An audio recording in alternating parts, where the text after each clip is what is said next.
So we're just going to spend a few minutes going over the preparation, use, and sort of after care for the sink pod assembly so that we can prevent freeze-thaw issues in cold weather environments. There is a flow reducer within the input to prevent realities where there's super high city water pressure from damaging anything inside the fill path.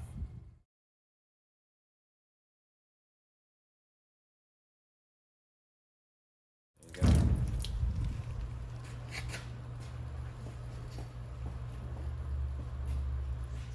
So we turned it off. We're good to disconnect here. And that means we have 9 gallons of fresh water in the freshwater tank. On this side, once the freshwater tank is full, the first thing you want to do is go in and turn the pump on, which is this green switch up high. Down on the switch is off.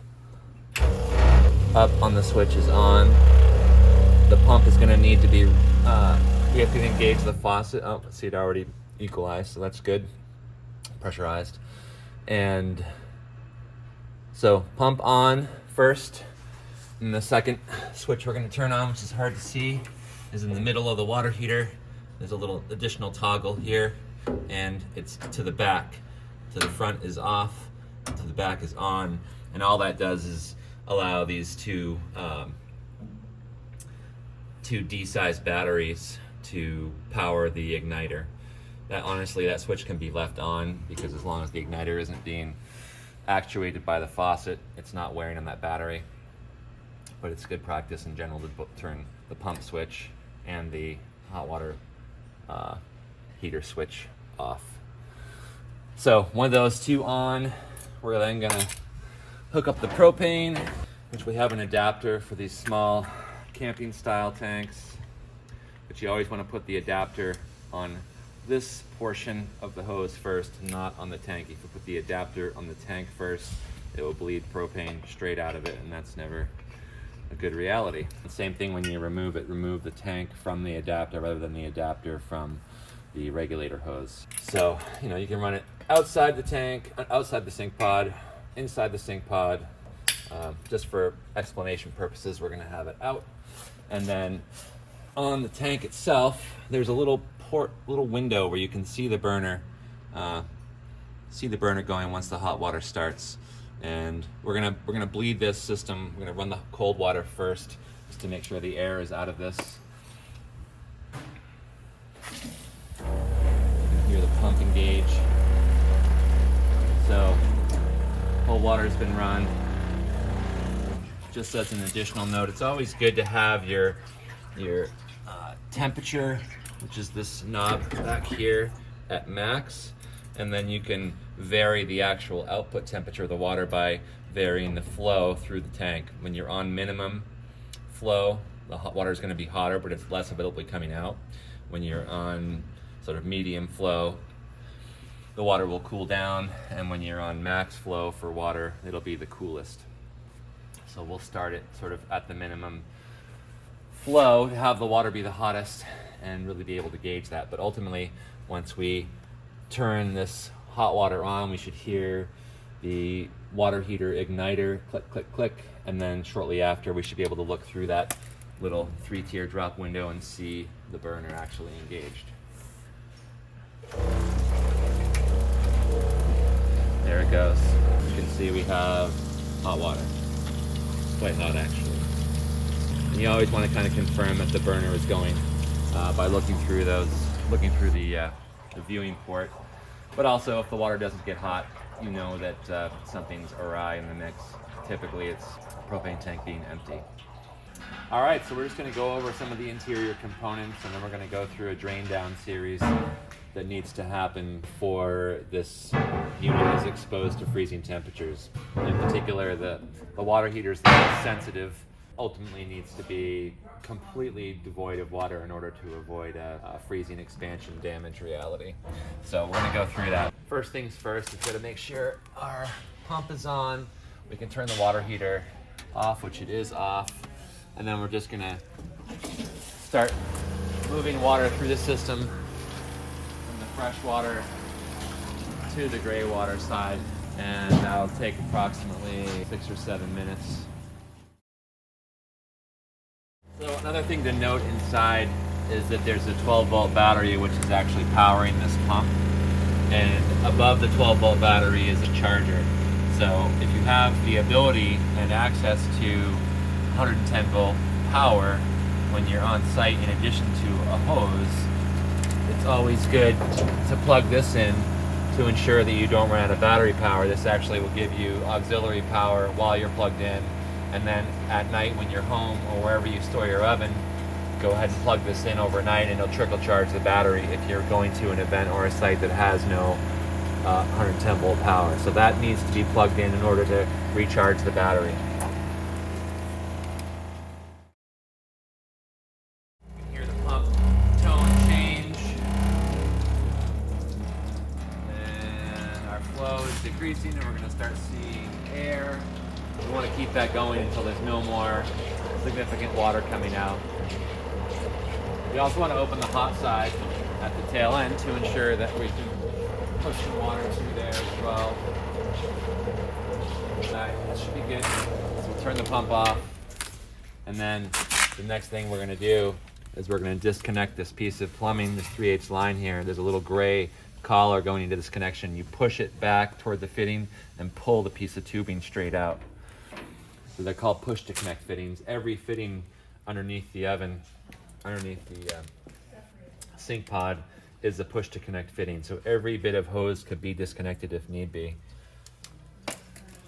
This one here, we're gonna bring it out and we're gonna grab an air gun.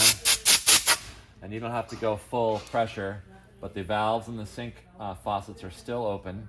And we're gonna put this inside of the tube and we're gonna start pushing air through. And in particular, we're gonna turn off the cold, because ultimately we wanna push all of the water out of the hot side, which is the water heater, which is the most sensitive to freezing.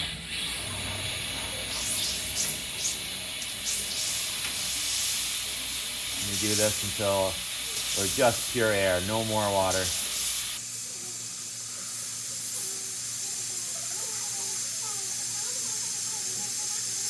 Better to be totally safe in this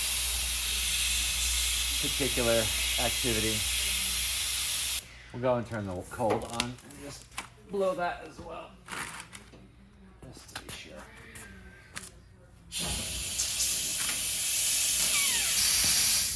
I think we're fairly safe there now. We can come up here and see, this is our pump outlet that we had our tube connected to. And I'm just going to turn this on one more time, just to make sure we're completely empty on the pump side. We're pretty good there. So another area that we want to make sure has no water is the trap. So we're going to disconnect this drain cap here. Give it, I don't know, a cup and a half of water out of there. Every other bit of water should drain back into the gray tank. It'd be fine. I tend to leave this cap off, but in this case, since we're all drained, I'm gonna go ahead and put it back on.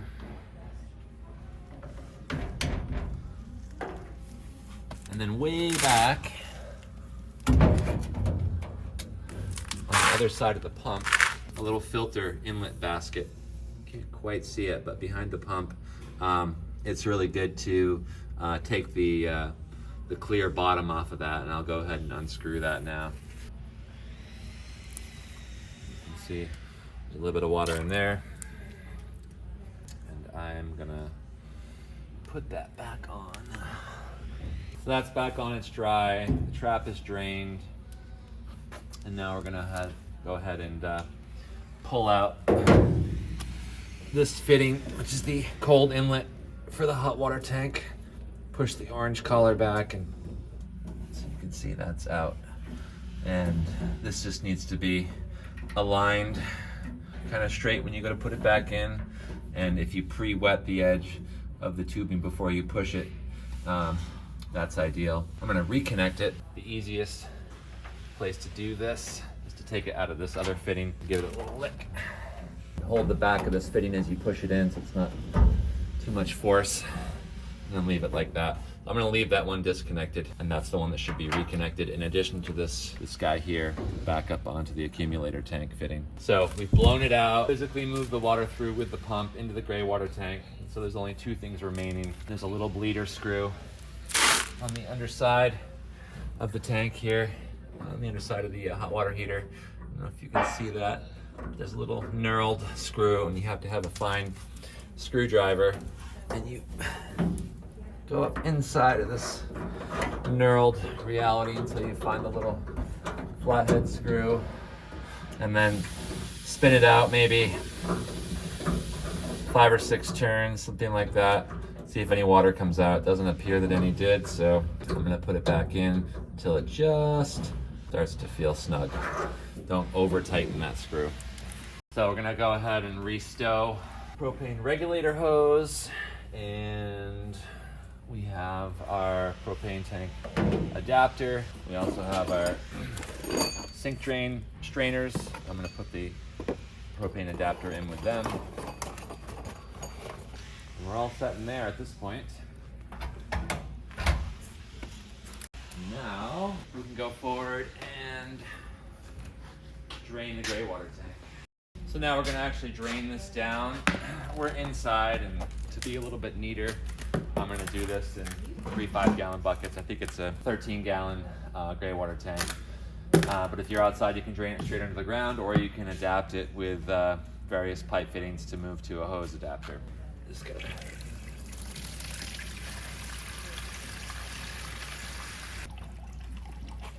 And there it is. It's just about 9 gallons of water. And if you want to be safe over winter, it's good to leave that open. Not 100% necessary. And that's it.